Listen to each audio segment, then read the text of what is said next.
Well, it is a bipartisan bill to create jobs, but President Obama says he will veto the Keystone pipeline bill when it hits his desk, probably later this week.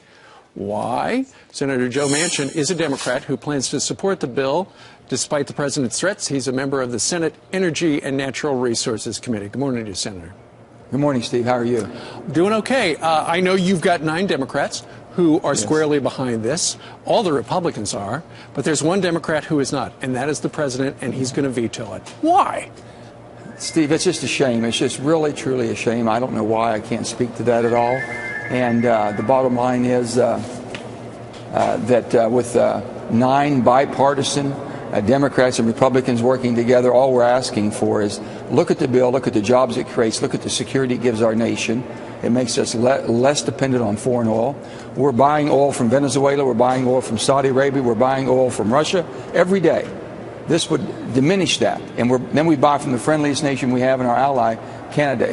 Canada has agreed to use American-made steel in all the pipe. Sure. They've agreed basically to pay the 8 cents into the spill fund recovery. Right. And they've agreed basically to abide by all the commerce rules that you can't ship the oil out of this country. It's treated the same as if it was extracted in Texas.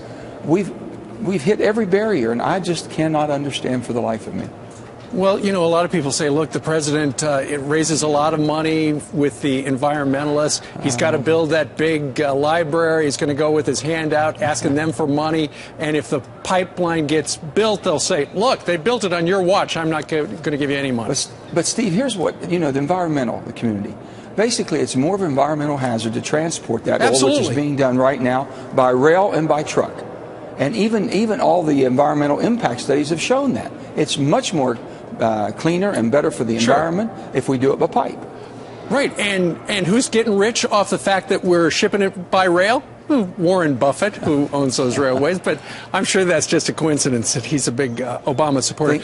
Senator, before you go... Certain things happen. Certain things happen, like your phone just ringing a minute ago. We saw that. Sorry. I'm so That's sorry. Okay. It was probably the White House calling you up. Hey, you're not going to say anything about that pipeline, are you? You can be sure that didn't happen, Steve. That wasn't that.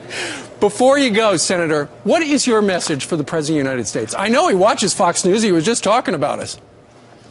We got so many challenges around the world right now. We want to keep America safe. We want to grow this economy.